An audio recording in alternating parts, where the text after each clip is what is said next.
À travers cette partie, cette phrase, nous allons voir trois clés qui nous introduisent dans la délivrance. Parce que dans cette phrase, vous voyez, il y a la part de l'homme, il y a la part de Dieu dans la phrase. La part de l'homme, c'est aimer Dieu, et la part de Dieu, c'est délivrer. N'est-ce pas? Simple analyse de la phrase. Puisqu'il m'aime, je les délivrerai. Vous voyez, il y a la part de l'homme, c'est aimer. La part de Dieu, c'est délivrer. En d'autres termes, si tu aimes Dieu, tu as la garantie de recevoir sa délivrance. C'est une déclaration. Dieu déclare. Donc si nous comprenons ce que ça veut dire aimer Dieu, ça veut dire automatiquement que la délivrance est garantie. Tu reçois la délivrance lorsque tu comprends ce que ça veut dire aimer Dieu. Trois clés qui nous introduisent dans la délivrance. Alors j'aimerais que tu puisses noter ça sur papier. Écris ça quelque part. Trois clés qui nous introduisent dans la délivrance. La première clé, c'est l'amour. L'amour. L'amour, aimer Dieu. Ça veut dire quoi? On va voir. Ça, c'est la première clé. L'amour, aimer Dieu. La deuxième clé, c'est la révélation. La révélation. Je répète, première clé, amour. Deuxième clé, révélation. Et puis, troisième clé, action. Écrivez sur le papier. Notez. Je répète, première clé, amour. Deuxième clé, révélation. Troisième clé, action.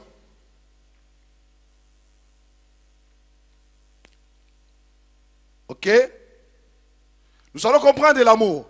Puisqu'il m'aime, vous voyez, ça commence par là. Puisqu'il m'aime, je l'ai délivré. Alors, projette-moi Proverbe chapitre 8, verset 17. Proverbe 8, 17.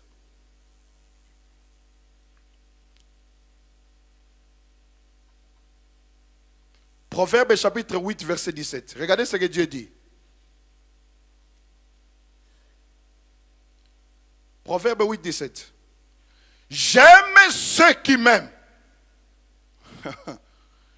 Et ceux qui me cherchent me trouvent. Vous voyez, c'est Dieu qui parle. Dieu parle ici. J'aime ceux qui m'aiment. Et ceux qui me trouvent, cherchent, me trouvent. Vous voyez? Donc Dieu a un amour particulier pour ceux qui l'aiment. C'est la Bible, hein? Ce n'est pas moi qui dis. J'aime ceux qui m'aiment. Et ceux qui me cherchent me trouvent. Donc ça veut dire quand tu aimes Dieu, tu le trouves. Tu le trouves. La deuxième partie est la conséquence de la première partie. Quand tu aimes Dieu, tu l'attires, tu le trouves. J'aime ceux qui m'aiment. Alors dans l'amour, il y a 3 degrés. Il y a 3 degrés dans l'amour. J'aimerais vous expliquer ça. 3 degrés de l'amour. 3 degrés. Le premier degré, c'est l'affection. C'est une simple affection. Tu as de l'affection pour quelqu'un. Ça commence par là. L'affection. Deuxième degré de l'amour, c'est l'amitié. L'amitié, ça va un peu plus loin. Quand quelqu'un devient ton ami, c'est beaucoup plus loin. Tu dépasses l'étape de l'affection, là c'est l'amitié. Déjà, vous commencez à partager des secrets. Ok? Parce que c'est ton ami. Troisième degré de l'amour, c'est l'intimité. Voilà, ça c'est vraiment plus loin encore. Ça devient ton intime. Donc quand la Bible nous dit j'aime ceux qui m'aiment, ça veut dire il faut absolument que tu puisses progresser dans l'amour pour Dieu. Ça passe de l'affection à l'amitié, de l'amitié à l'intimité. Il faut arriver là, à un niveau d'intimité avec Dieu. C'est là où les choses commencent à bouger. Les choses changent. Déjà au niveau de l'amitié, les choses commencent déjà à changer. Tu vois, vous voyez, on commence à les trouver. On les trouve. Tu les trouves. Dieu se laisse trouver. Les gens qui aiment Dieu, Dieu se laisse trouver. L'amour a une force, c'est l'attraction. L'amour attire. Quand tu aimes Dieu, tu vas attirer Dieu vers toi. Dieu va se révéler. Tu vas les trouver lorsque tu l'aimes. Tu l'attires, tu les trouves.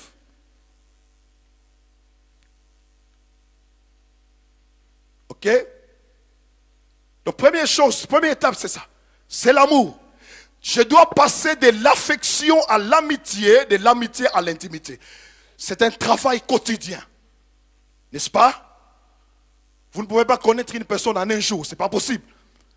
C'est tous les jours. Vous voyez, ça commence par une rencontre, la rencontre après rencontre. La relation se développe. Elle se développe. Elle peut passer de l'affection, comme je l'ai dit, à l'amitié. Et plus vous allez plus loin, vous trouvez qu'il y a des choses entre vous. Ça peut arriver jusqu'à l'intimité. Ça prend du temps. Ça ne se fait pas en un jour. Okay? Donc, lorsque j'aime Dieu, qu'est-ce qui se passe? J'attire Dieu. J'attire sa présence. Il se révèle à moi. Et ça se développe. Et puis jusqu'à un certain moment où Dieu devient mon ami. Et étant mon ami, il devient mon intime. Alors, maintenant, une fois que tu trouves là, tu le trouves, cet amour t'amène à trouver Dieu. Je le trouve. Une fois que je trouve Dieu, il y a quelque chose qui se passe. C'est la deuxième étape, la révélation. La révélation. Jean chapitre 5, verset 20.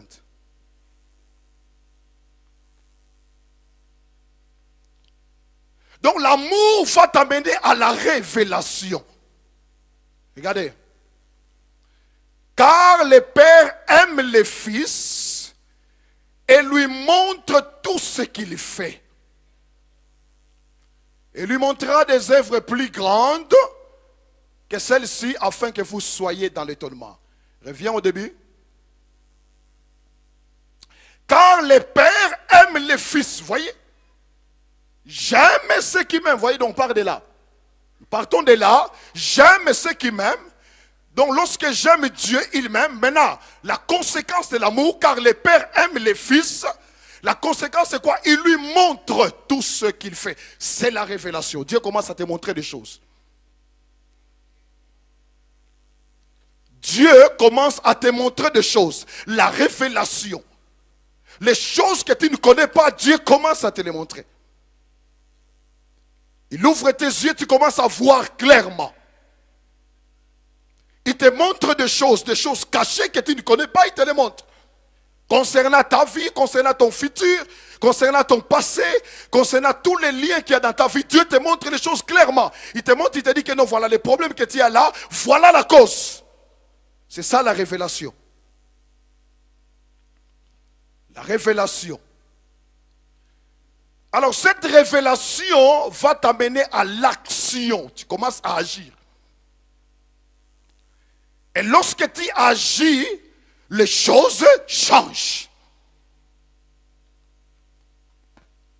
Ok? Voilà, prenons un exemple. 1 Samuel chapitre 30. On va prendre un exemple pour que vous puissiez voir ça. 1 Samuel chapitre 30.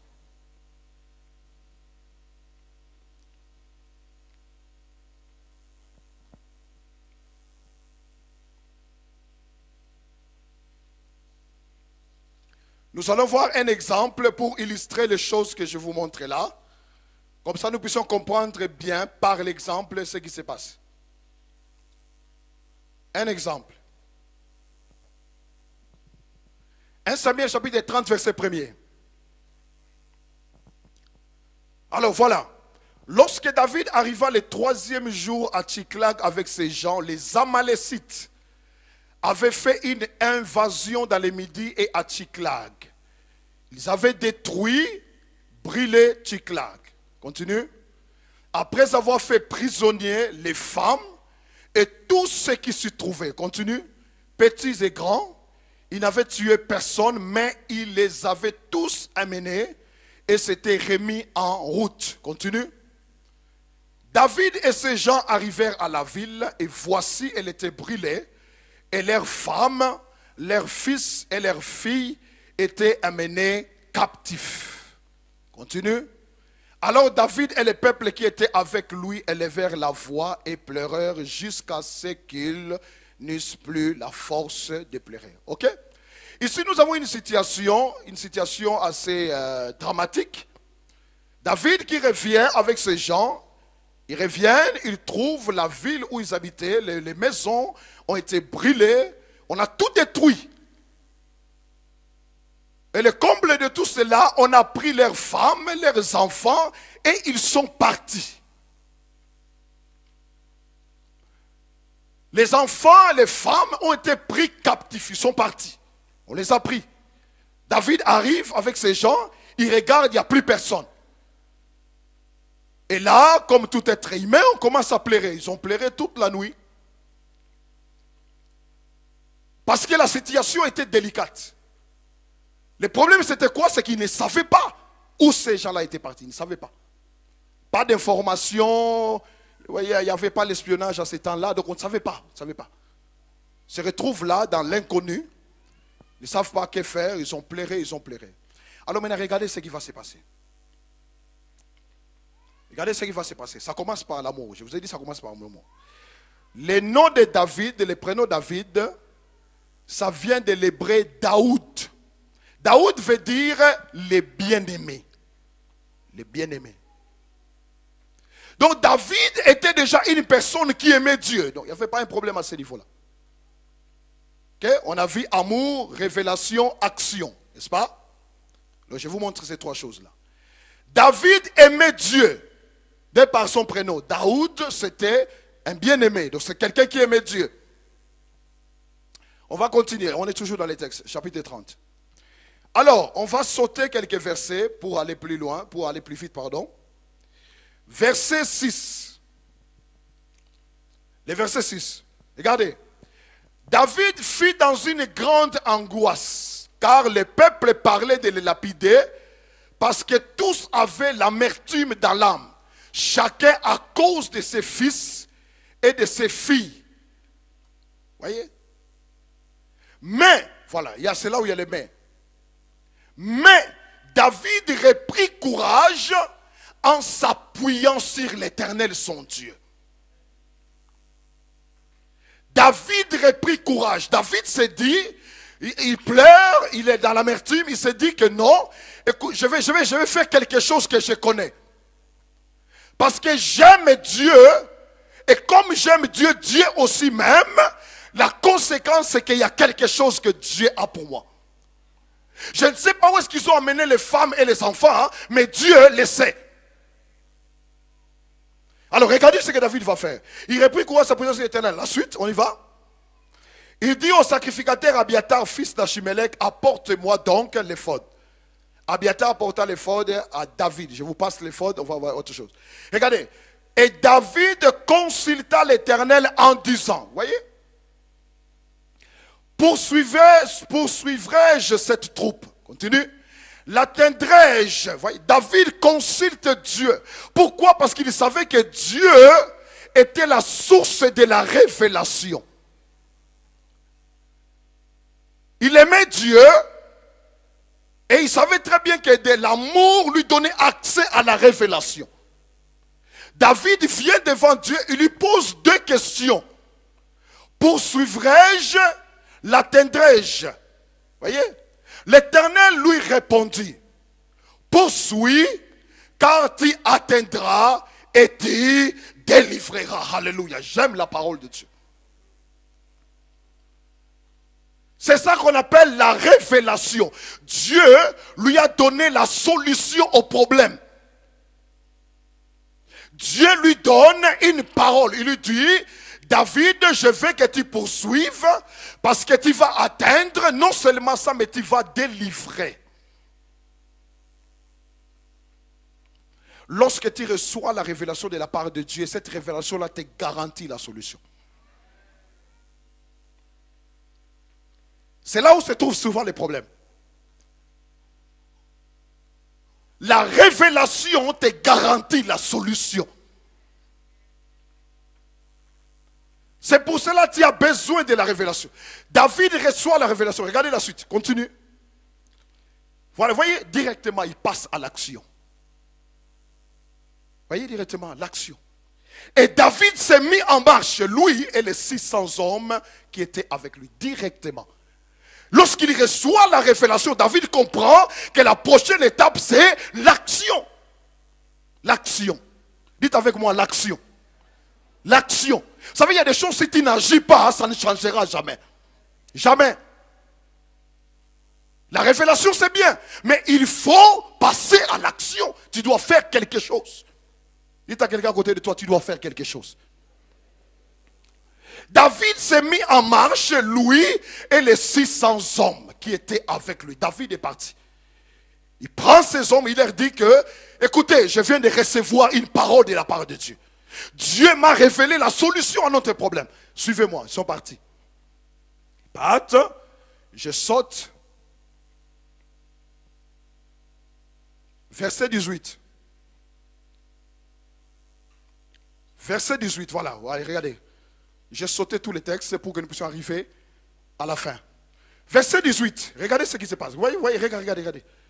David sauva, j'aime ça. David sauva tout ce que les Amalécites avaient pris. Il délivra aussi ces deux femmes. Continue. Il ne leur manqua personne, ni petit, ni grand, ni fils, ni fille, ni aucune chose du butin, ni rien de ce qu'on leur avait enlevé. David ramena tout. C'est fort ça. L'action a amené David à une délivrance totale. Et David prit tous les menus et le gros bétail de ceux qui conduisaient. Continue. Ceux qui conduisaient ces troupeaux et marchaient à sa tête disaient, c'est ici le butin de David. Vous voyez ici le fait que David est passé à l'action. Qu'est-ce qui se passe? C'est que la parole que Dieu lui a dit, la révélation qu'il a reçue de la part de Dieu, cette révélation s'est accomplie exactement comme Dieu lui avait dit. Et la Bible nous montre comment, lorsqu'il a délivré, il a ramené tout. Alléluia. Je vous assure, dans ce temps, il faut absolument que tu puisses entrer dans du concret. Parce que je crois à un Dieu du concret, pas de théorie. L'exemple que je vous ai donné ici, il n'y a pas de théorie, il y a du concret. David est allé, il est revenu avec tout ce que les autres avaient pris. Même s'il ne savait pas où ils étaient partis, il ne savait pas. Mais à cause de la révélation, Dieu lui a donné les informations dont il avait besoin. Et lorsque David a agi avec l'information de Dieu, les résultats c'était quoi? C'est que David a délivré. Alléluia.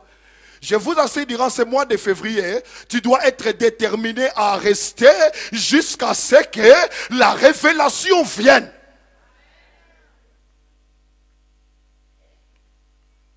Trois clés. L'amour. Deuxième, la révélation. Troisième, l'action. Je répète encore. L'amour, la révélation et l'action. Ces trois clés-là, simples, lorsque tu les comprends, tu les mets en pratique, ces trois clés te garantissent une délivrance totale. Parce que Dieu ne peut pas changer, il ne trompe pas, ce qu'il a dit, il accomplit. Alléluia. Ce qui veut dire quoi? Alors, je vais vous donner les choses pratiquement. Pratiquement, qu'est-ce que ça veut dire? Ça veut dire ceci. Première chose que tu dois faire, c'est de localiser dans ta vie tout ce qui ne va pas. Première chose, notez sur papier. Tu prends une feuille, tu prends un cahier, tu prends une feuille, tu commences à noter tout ce qui ne va pas dans ta vie. Ça ne va pas. Ça ne va pas. J'ai un problème dans tel domaine. Cette situation est bloquée dans ma vie. Tu fais la liste de tout ce qui ne fonctionne pas. C'est-à-dire la liste de tes réalités. Quelles sont les réalités que tu es en train de vivre? Note-les sur papier. Nous allons être très pratiques. Tu prends-tu les notes quelque part? Même si ça fait plusieurs années, ce n'est pas grave. Dieu n'est pas impressionné par le nombre d'années. Ça ne l'impressionne pas du tout. Pas du tout. Même si pour toi c'est grave, Dieu n'est pas impressionné par la gravité de ta situation. Ça ne l'impressionne pas du tout. Note-les sur papier. Tu notes, tu dis voilà, tel problème dans ma vie, tel problème, tel problème, tel problème. J'ai besoin de la délivrance. Vous savez, la délivrance ne concerne pas seulement les démons qu'il faut chasser, non. Les pasteurs l'ont précisé, il faut que nous puissions bien comprendre ça. On a trop associé la délivrance à des démons. Non, la délivrance, ça concerne aussi des choses qui sont bloquées dans ta vie, des choses qui ne marchaient pas. Tout ça, tu as besoin d'être libéré. Ok? Donc, il faut noter tout ce qui ne va pas. Tu dis que voilà, ça, dans ma vie, ça ne fonctionne pas. Le domaine professionnel, c'est bloqué dans ma vie, je n'arrive pas à trouver du travail. Note ça quelque part. J'essaye, j'ai envoyé des CV, ça ne marchait pas. Tu notes ça quelque part. Tu notes pas, tu notes ça. Ça peut être un problème de maladie. Je suis tout le temps malade, ça ne va pas. Donc chaque fois, tout le temps, je suis tout le temps malade. J'ai de gros problèmes de santé et ça ne va pas. Tu notes ça. Tu écris sur papier. Deuxième étape. Une fois j'ai noté tout ce qui ne fonctionne pas dans ma vie.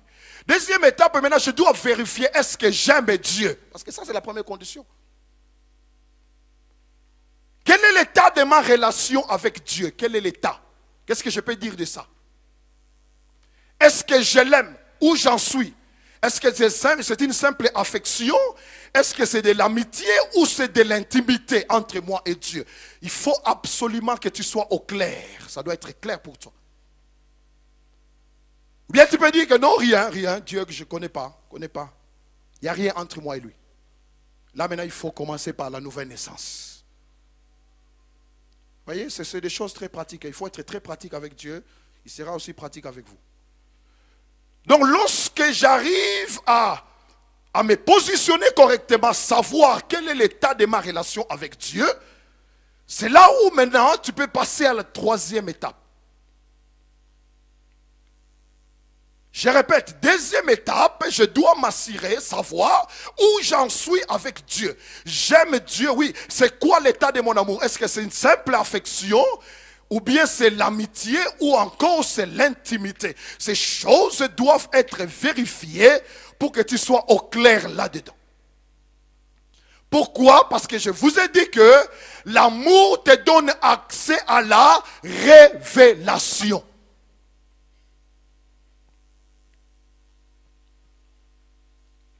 Ok? Bien. Donc une fois que j'ai compris, je sais où j'en suis avec Dieu. Qu'est-ce qui se passe? Je passe à la prochaine étape. Je vais rechercher la révélation. Qu'est-ce que ça veut dire? Ça veut dire ceci. Tu commences à poser des questions. David, pour trouver la révélation, il a fait quoi? Il a posé des bonnes questions. Dites à quelqu'un à côté de vous, il faut poser des bonnes questions. Comprenez, c'est comme ça dans la vie. Hein? Si tu ne poses pas les bonnes questions, tu n'auras jamais les bonnes réponses. Il y a beaucoup de gens qui ont des problèmes simplement parce que tu ne te poses jamais les bonnes questions. Donc tu dois apprendre à poser les bonnes questions. Vous voyez, David a été très pratique. Il a été très pratique. Il a posé les bonnes questions. Il a dit à Dieu, poursuivrai-je, atteindrai-je? Vous voyez, deux questions, mais elles étaient bonnes. Elles étaient bonnes. Il n'a pas cherché à savoir, ils étaient combien? Ils venaient d'où? Vous voyez, ça c'est les questions qu'il n'a pas posées. Il a posé deux questions pratiques et simples. Est-ce que je peux poursuivre? En poursuivant, est-ce que je vais atteindre? Dieu lui a répondu, poursuis, tu atteindras et tu délivreras. Donc nous devons apprendre à poser des bonnes questions. Je donne un exemple. Imaginez que vous avez un problème au niveau d'un problème de santé. Voilà, je prends l'exemple, le problème de santé. Ok? Vous avez tout fait, médecin, ça ne va pas, ça ne va pas, ça ne va pas. On vous dit que non. Là, tu viens, tu dis, Seigneur, c'est quoi ces problèmes? Quelle est la cause de cette maladie, des problèmes de santé que j'ai? C'est quoi la cause? Oui, ça, c'est la première bonne question. C'est quoi la cause et c'est quoi la solution? Oui, ça, c'est pratique. Tu poses les questions. Pourquoi j'insiste là-dessus? Parce que les questions que tu vas poser vont déterminer les réponses que tu recevras de la part de Dieu. La situation que j'ai là, c'est quoi les problèmes? Et quelle est la solution à ces problèmes? C'est là où lorsque tu poses les bonnes questions, Dieu te donnera toujours les bonnes réponses. Pourquoi? Parce que Dieu a toujours réponse à toute situation possible. Je vous assure, j'aimerais que vous puissiez découvrir ça. Concrètement. Donc tu poses la question pour recevoir la révélation. Ne commence pas, non, il faut poser des questions. Pose des questions. Vous savez, les règles qu'on fait toujours, on commence à chasser, on commence à tâtonner. Ne tâtonne pas avec Dieu. Amen.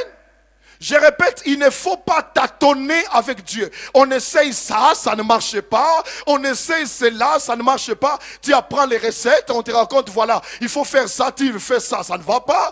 Tu vas trouver une autre personne, il te dit, voilà, tu dois faire ça, tu essayes, ça ne va pas. Ça, c'est du tâtonnement. Tu es en train de tâtonner. Ça ne marchera pas.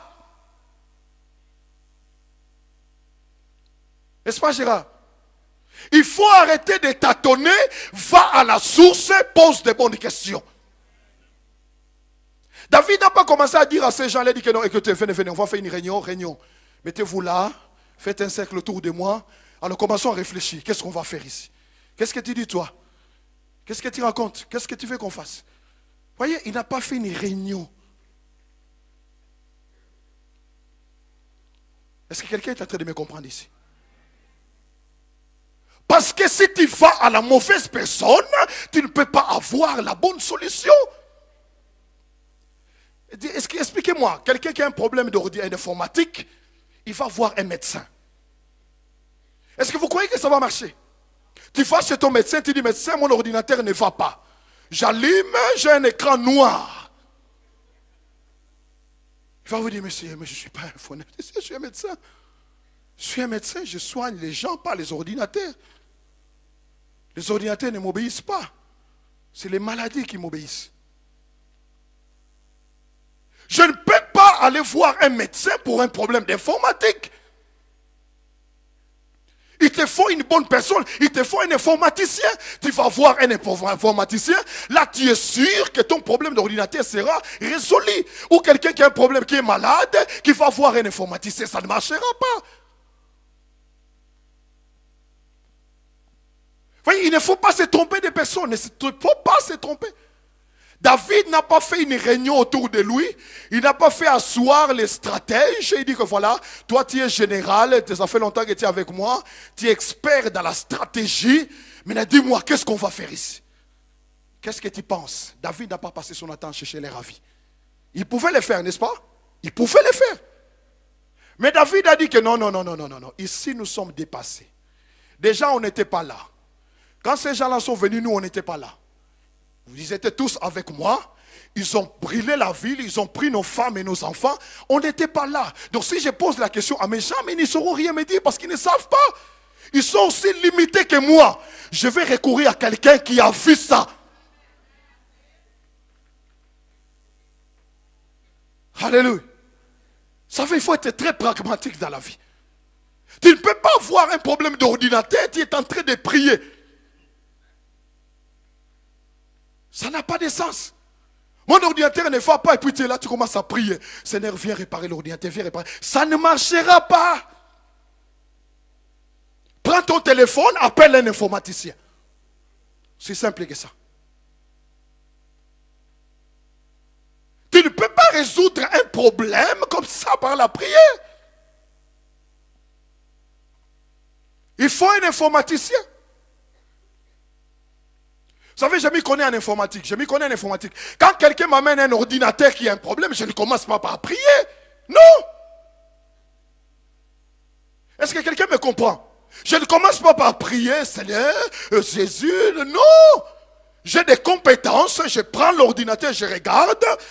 Je dis que voilà, il y a un problème là, il faut faire ça. Je fais la chose et le problème est résolu. Comprenez, il faut être très pragmatique, très pratique, comprendre les choses clairement. C'est pour cela David, quand il a vu la nature du problème, il a dit que ça ne sert à rien que je réunisse ces gens autour de moi parce que personne ne me donnera la solution parce que nous étions tous ensemble. Ce qui s'est passé, nous n'étions pas là. C'est pour cela David a dit, je vais consulter la seule personne qui connaît la solution. David a consulté Dieu.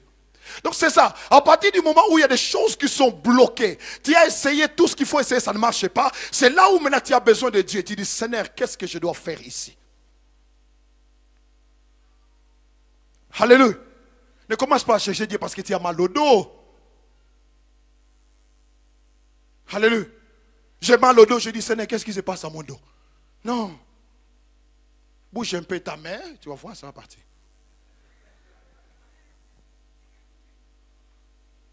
Je vous assure, j'insiste là pour que nous soyons très pratiques. Dieu n'est pas... Vous savez, parfois on a une image de Dieu que c'est quelqu'un qui est là un peu, vous voyez, avec des cheveux blancs, une barbe qui descend jusqu'ici. C'est complètement faux ces images-là. Elles sont fausses. Sois pratique avec Dieu. Dites à quelqu'un, sois pratique.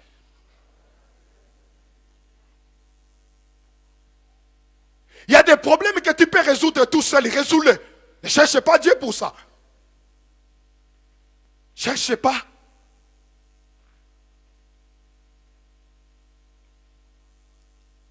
Ne cherchez pas. Tu vois une souris qui passe au nom de Jésus. Non. Non. Non. C'est une souris, ce n'est pas un démon, c'est une souris. Laisse passer. Jésus n'a pas besoin de Jésus pour une souris qui passe devant toi. Non. C'est ça que ça veut dire être pratique. Il ne faut pas. Je vais voyager, je n'ai pas besoin de Jésus, cherche les informations. Tu appelles, voilà, agence de voyage, les billets c'est combien? C'est autant. Ok, j'ai de l'argent, je paye les billets. Pratique. Maintenant, quand les choses sont bloquées, voilà, quand les choses sont bloquées, ça ne va pas. Tu as tout tenté, ça ne fonctionne pas. C'est des blocages, les choses sont bloquées. Il y a un mur devant toi, tu essaies. Là, maintenant, tu as besoin d'un secours surnaturel. Comme David en a eu besoin. David était dans une situation, il avait besoin d'un secours surnaturel. Et là, David a cherché Dieu pour recevoir la révélation. La révélation. Vous savez, il y a beaucoup de problèmes dans la vie. Ce ne sont pas des problèmes spirituels, ce sont simplement des problèmes normaux. Il ne faut pas tout spiritualiser dans ta vie, non. Il y a des problèmes qui sont des problèmes normaux. Des problèmes de relations, tu résous ça calmement. Ne cherchez pas de quoi compliquer les choses pour rien.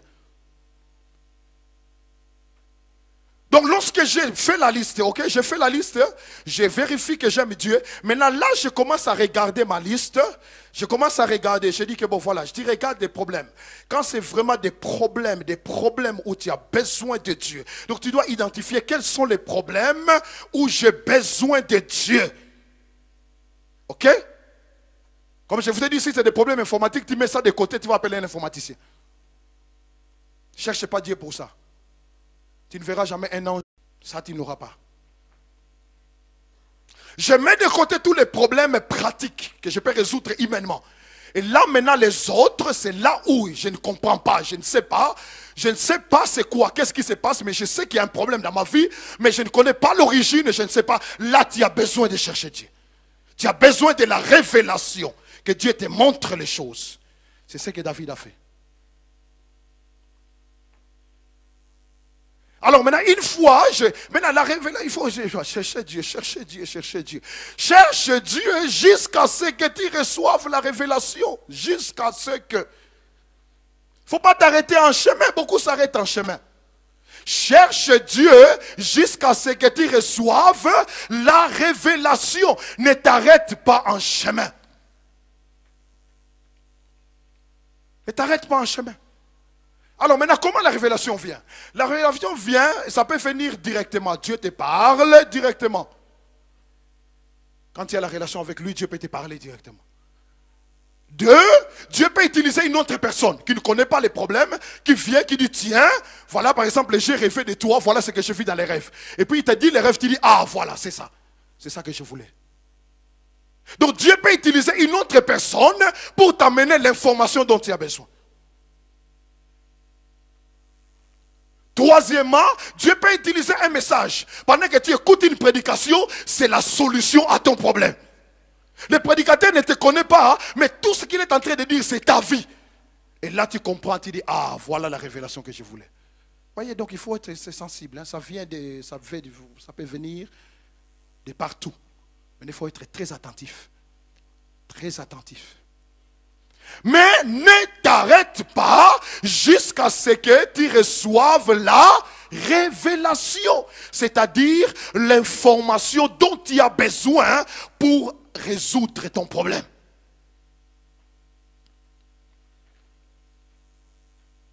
Ok? Alors maintenant, une fois que j'ai reçu la révélation, je passe à la dernière étape, l'action. Dites avec moi, l'action. Il faut agir. Tu dois faire exactement ce que Dieu t'a dit. Pas plus, pas moins. Tu fais exactement. Pourquoi? Parce que Dieu est engagé par sa parole. Sa parole l'engage. Lorsque Dieu parle, il est engagé. Toute personne est engagée par la parole. Vous savez, quand vous faites une promesse à quelqu'un, cette promesse-là vous engage. Vous ne respectez pas la promesse, la personne a le droit de vous traiter de moins sérieux. Ça, ce sont des choses que nous connaissons. Pourquoi? Parce que toute parole que tu donnes à quelqu'un, tu es engagé par cette parole-là. Cette parole t'engage, tu dois respecter ta parole. Dieu, je vous assure, c'est la même chose. Dieu respecte toujours la parole qu'il donne à quelqu'un. Maintenant, il faut faire exactement ce qu'il t'a dit. Quand tu fais la moitié, Dieu n'est pas engagé. Quand tu fais les quarts, Dieu n'est pas engagé. Quand tu fais les trois quarts, Dieu n'est pas engagé. Dieu n'est engagé qu'à partir du moment où tu fais exactement ce qu'il t'a dit. David a fait exactement ce que Dieu lui a dit. Est-ce que vous comprenez ça? Donc lorsque je fais exactement ce que Dieu m'a dit, Dieu qui est engagé par la parole, Dieu va faire en sorte que cette parole-là devienne une réalité dans ta vie. Ça dépend de lui, ce n'est pas ta responsabilité ça. C'est sa responsabilité. Dieu va faire en sorte que la parole qu'il t'a donnée, la révélation qu'il t'a donnée, la parole que tu as mis en pratique, cette parole-là devienne une réalité dans ta vie. C'est comme ça qu'on est délivré des situations. Ça, c'est la part de Dieu. Tu ne peux pas faire ça à sa place. Il n'a pas besoin de ton aide, il le fait très bien. Je vous garantis, il le fait très bien. Il n'a pas besoin d'être aidé. Dieu n'a pas besoin qu'on l'aide. Il est capable de tout faire. Donc lorsque toi, tu mets en pratique, tu fais ce que tu dois faire, tu fais ce que la révélation t'a donné, là, Dieu va faire ce que tu ne peux pas faire. Il va te libérer. C'est ça qu'il a dit. Je te délivrerai. Tu vas voir ça. Que Dieu est réellement un Dieu de délivrance. Alléluia. Voyez, donc ici je voulais partager 3 clés simples. Simples, quand tu comprends ça, tu mets ça en pratique tout le temps. Je vous assure que vous aurez toujours la libération. Vous savez, parfois des situations qui bloquent, qui restent pendant des années, simplement parce qu'on n'a pas compris les principes. Comme je vous ai dit, les tâtonnements n'apportent rien. Vous pouvez tâtonner, c'est bien. Vous passez du temps, vous perdez du temps, et parfois vous ne trouvez jamais la solution. Alors maintenant, le bon sens veut qu'il faut arrêter de tâtonner, il faut trouver les bonnes personnes. Il faut aller directement vers Dieu pour trouver la solution. C'est comme ça que Dieu apporte la délivrance. Alléluia. C'est moi, j'aimerais que tu puisses prendre la décision. C'est moi, j'aimerais que tu prennes la décision, ce mois de février, que tout problème qui est là dans ma vie, il faut absolument que je trouve la solution. C'est moi qui dois dire que Dieu doit devenir pratiquement le Dieu de ma délivrance, de façon pratique et concrète. C'est ça qu'il faut. Alléluia. Que le Seigneur soit béni et qu'il bénisse sa parole. Alléluia. Gloire.